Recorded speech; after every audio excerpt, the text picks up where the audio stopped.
Salut tout le monde, salut. Alors du coup aujourd'hui je suis là pour vous présenter mon partenaire à moi, donc ce petit partenaire qui est derrière moi. Donc c'est un partenaire Tipeee et donc tout ce que je mets dedans pour l'aménager c'est ce qu'il y a là. Donc on a plusieurs caisses, les bidons pour l'eau, deux caisses que je vais vous faire voir après, ma glacière, qu'est-ce que j'ai d'autre après voilà des rangs sur le côté et puis voilà des tas de choses comme ça. Donc je pose la caméra, je mets tout ça en place et vous allez voir, ça prend environ 5-10 minutes à mettre en place, sans compter les affaires que je mets dedans en plus à moi, les vêtements et tout ça. A tout de suite!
Et voilà, donc du coup j'ai mis 9 minutes pile poil pour tout mettre dedans, donc j'ai pas compté les affaires de voyage, de toute façon c'est juste un sac à préparer à l'avance, hein, c'est très rapide à mettre aussi. La nourriture, j'ai une glacière, donc voilà. Donc 9 minutes 17 à partir de maintenant. On va faire le tour du camping-car maintenant, de mon partenaire. Donc je coupe, je rouvre tout ça et je vous fais voir ça. Ok, donc me voilà de retour sur mon partenaire, donc c'est un totem, d'accord. Donc, du coup, ça me laisse les deux places pour voyager, quand il est complet, pardon. Les deux places pour voyager, d'accord. Ici, j'ai mon coin douche, donc qui par la suite, il y aura une batterie juste là.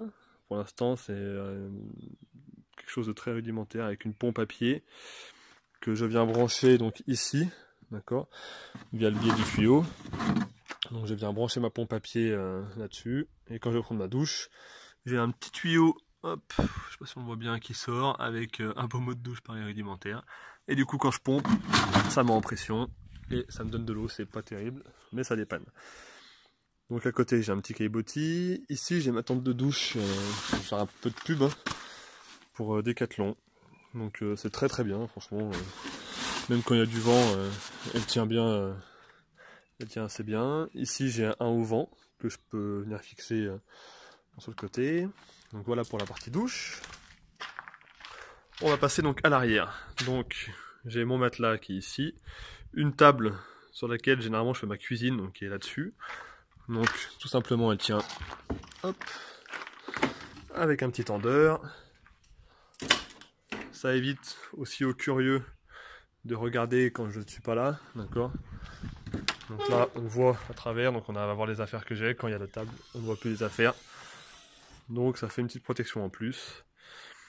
Donc ici j'ai tout ce qui est on va dire un peu débarras, donc vous voyez j'ai mes affaires, j'ai ma tenue de plongée, j'ai mes palmes, j'ai ma slackline, le jeu de boules hein, bien évidemment, un petit bidon d'eau en plus, voilà là c'est un peu le coin bordel que pareil il faut que j'aménage encore. Je mettrai par la suite 2-3 étagères hein, pour faire plus propre et pour gagner de la place en hauteur.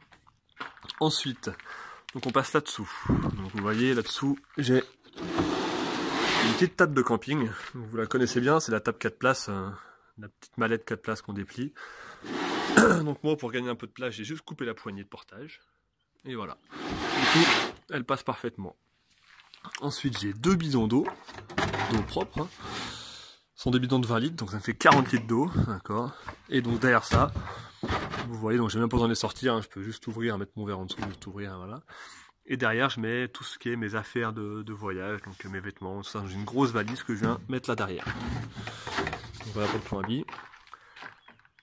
Et là j'ai ma Chuckbox, si je me trompe pas dans le nom, je crois, ou Chuckbox, je crois que c'est ça, avec mon petit réchaud à gaz au fond. Pareil, j'ai encore de quoi mettre des bouteilles d'alcool, bien sûr. Hein. Attention, c'est dangereux pour la santé. Donc la Chuckbox, je vous la ferai voir après, je vous ferai voir comment elle se présente pour moi. Mon petit lit, donc qui est en 2 parties. Le problème que j'ai eu moi, en faisant mon partenaire, c'est que je mesure 1m87. Et je ne peux pas faire comme certains, c'est-à-dire arrêter mon lit ici, d'accord, car moi je ne suis vraiment pas assez grand pour faire ça. Et pareil, vu que c'est un ancien partenaire, mes sièges ne se rabattent pas, c'est une molette pour les pencher à chaque fois, donc je vous ferai voir. Donc vous voyez, c'est un peu long si je veux la rabattre à chaque fois, donc je vais faire une petite technique que j'ai eue. Ici, pardon, il y a mon drap, ici ma petite glacière, d'accord, électrique, que je viens brancher à l'hélice-garde devant. Donc une autre partie du haut-vent, et donc ça c'est un parasol avec des pieds justement pour mettre, je sais pas si vous voyez bien cette planche en bois qui est ici là. Voilà, donc ça c'est une planche en plus, hein, d'accord. Donc je vais vous faire voir pareil la technique.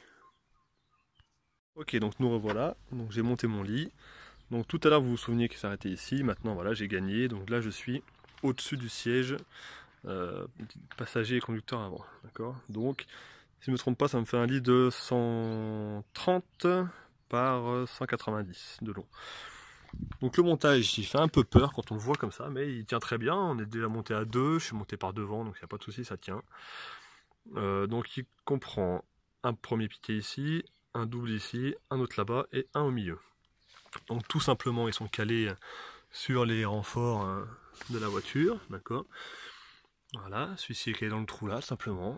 Et voilà, j'ai fait des petits carrés un peu pour les caler, pour éviter qu'ils bougent. Donc du coup, voilà pour ça. Donc là, bien sûr, j'ai pas mis le drap, j'ai pas mis tout ça, je me suis pas amusé à mettre la couette. Donc après, bah, il y a une petite guirlande, je sais pas si vous la voyez là-haut, voilà, j'ai mis une petite guirlande lumineuse, il y a les petits rangements.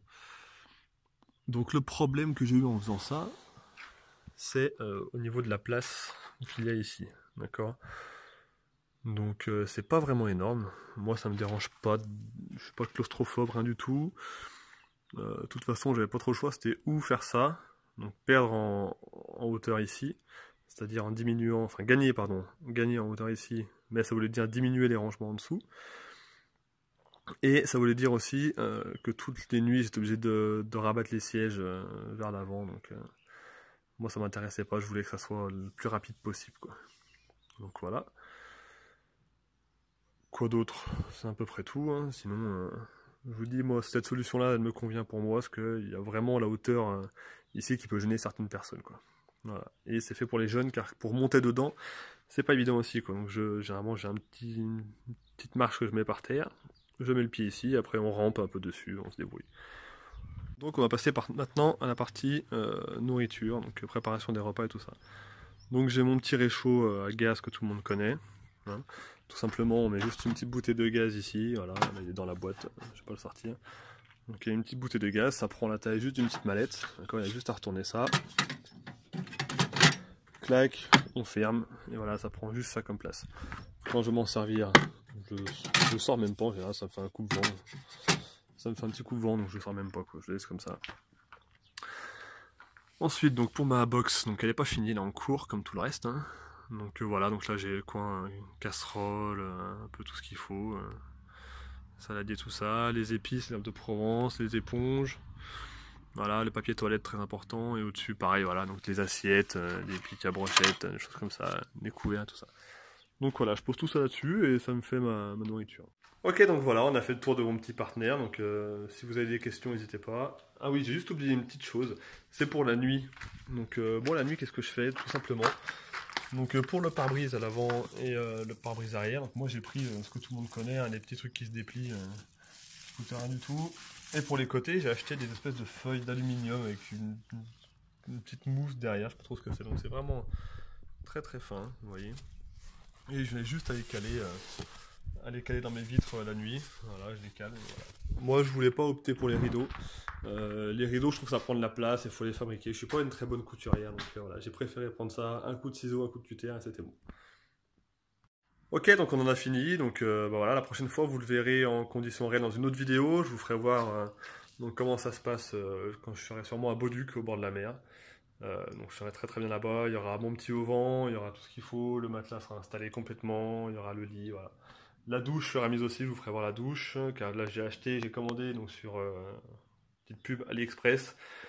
Une douche pas chère, donc ça se branche sur l'IMSIA et c'est très très bien. C'est un petit pommeau de douche, je ferai voir ça. Il y a un petit moteur avec. Ça sera beaucoup mieux que ma pompe, parce que la pompe c'est vraiment pas évident quand même.